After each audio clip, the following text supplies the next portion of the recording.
Good morning, everybody. This is Lorraine, And Jennifer?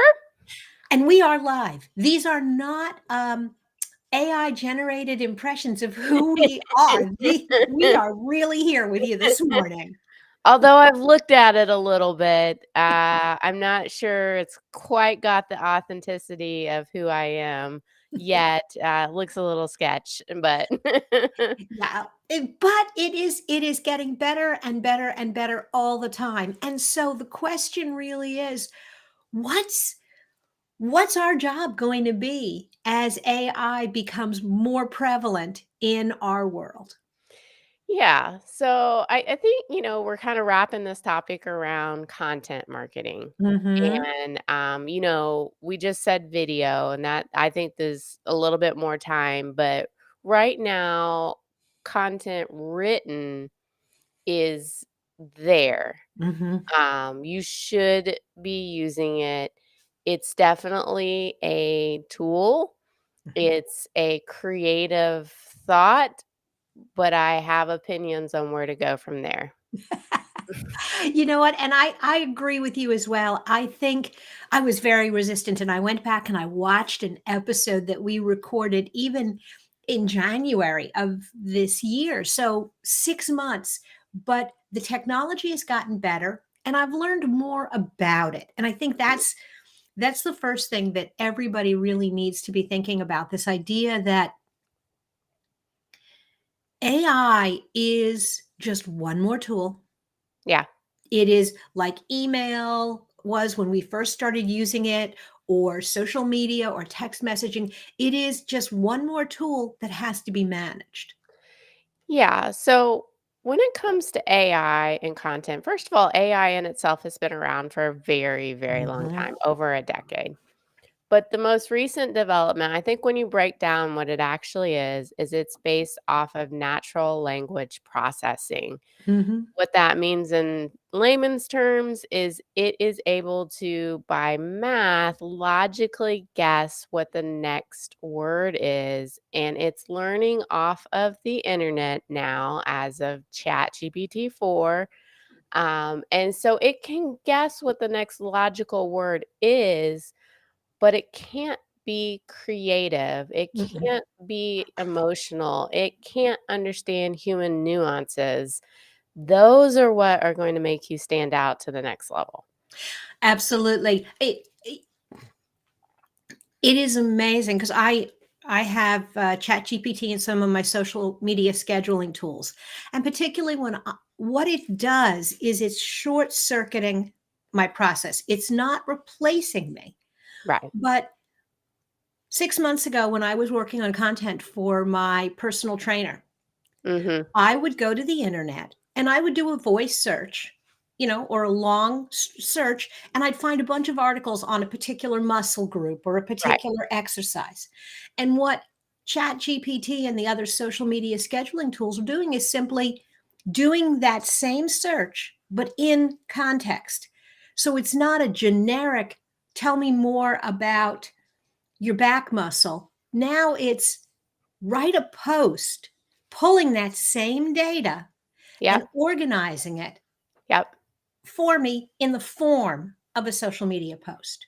Yep. Absolutely agree. The organization, what it doesn't offer is a level of expertise. Mm-mm. And so when you can point out where it's wrong, where it's right, because you have that level of expertise, you can't use it to replace a complete knowledge of how something works.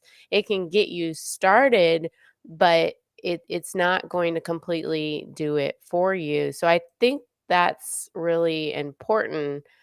And then I think my next thought goes to SEO. Well, and I know where you're going with that because the robot is doing this same search for everybody. Uh-huh. Everybody who got up this morning and said, I need a social media post about leg exercises, or I need a social media post about, a specific bicep curl. Yeah. Everybody is going to have that same post. So, what makes you stand out is your unique perspective. Now, if you really want to geek out, There are ways to actually train an AI bot to talk in your own particular voice by Mhm, training it off of your own material. mhm. Methods are there that exist. You can do it, but it's there. You know, I actually did an experiment because I have enough content out online Mhm. published under my name.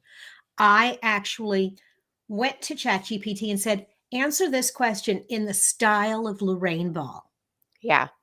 And what was interesting was the introduction was perfect. It totally sounded like the way I open a Yep. blog post. But the longer I read, the more it had to pull information, the less it sounded like me. And I was talking to someone who said, "Well, you know, what you need to do is just kind of kick it back on track. Like go back and say, okay, in the third paragraph, you kind of got off track. Bring back Lorraine's voice." By the time I was done with that, Yeah. I'm not sure it's say it was good at first. It was good to get me started. But if I Yeah. have to go back and train and keep pushing it back, there's a point at which it was just easier to say, "Okay, thank you very much. I'm gonna write from here." Yeah. Cody Sharp has put about 20 hours into this, and he has trained a bot to write particularly, so it's a separate bot outside of ChatGPT. It's using Mhm. ChatGPT, but it's his own. Mhm. Uh, Very interesting. I think that will help when it comes to SEO, but Mhm. I'm not sure it's going to completely solve the problem. So I have thoughts there too. Yeah, well, and I think what everybody seems to forget, and I'm going to go back to what I said up front, it's a tool. If you don't have a clear strategy up front, Yeah, what do you want to do? Who are you talking to? What are you trying to accomplish? Why are you asking the bot these questions? You're yeah. going to have garbage. You're going to have absolute garbage.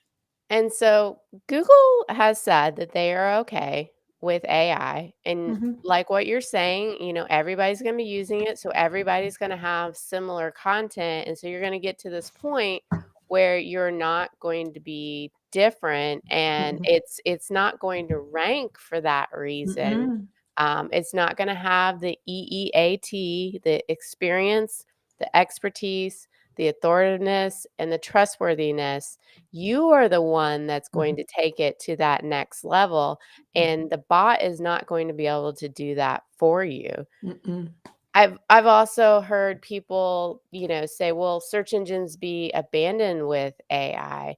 No. It's an organization of information is what a search engine is. That Mhm. is not going to go away. It might be different, it might be somewhere else, but SEO or optimizing for search engines, it's still a search engine. It is searching the engine of information and organizing it. Absolutely, absolutely. I have to tell you, I was watching not too long ago, uh, an episode of Project Runway. Just bear with me. I'm a Yeah, fashion geek, yeah. whatever. And all the designers were given was the exact same fabric. Mhm. And so where, normally they can pick their fabrics, whatever, and they each had to create something unique. Love it. And the 3 designers that were on the top were 3 that looked at that fabric and said, "Okay, that's great, but this is my style. I'm going to do this because this is unique to me." Yeah, And there were about 6 designers that all did essentially the same thing. yeah, And it reminded me of exactly what we're talking about. The idea that it was easy to do the same thing, to use ChatGPT, and they all scored either in the bottom or in the middle. mhm, But the ones that stood out went that extra step to say, "No, you know what? I'm gonna do something that is unique to me, something I'm known for, mhm. and lay that style um, on this fabric." And I think that is the lesson in a post AI world is You gotta lay you on top of it. I think it's even bigger than that, like, it just is in general, like, it's scary to be different and not Mhm, be like everybody else and not wanna feel like you belong and going along with everyone else, but you do have a voice, you do have an opinion, and do you, and who's gonna follow you will be you, and that needs to happen in your writing too mhm. online, or your written or voice or your video, like, be who you are, and that's what's going to make you different. Absolutely, and I can pick any one of a dozen web marketing firms. Yep, I come to you for that. because Mhm. of you, because of your perspective and your unique take. And if that goes away and all people see is exactly what they see everywhere else, we're going to go back to the era of the yellow pages where people just scrolled through and went, ah, that one. Yeah, yeah. It's the company's voice, and Hmm. that might be the owner, coming through there, but it might not. It might be bigger than that. Whether or not you know it or not, there is a voice and a style to how you come across, and that's how your content will be unique in that way. What you can't do is stop writing and stop telling the story Mm-mm. of your brand, because when you stop talking, everyone stops listening. Absolutely. Okay, so we're going to put a pin in it here. Um, we will continue to talk about AI as there are new developments. So be sure to subscribe to our YouTube channel Yeah. and look for us everywhere else we say hello on Friday mornings. All right, take care.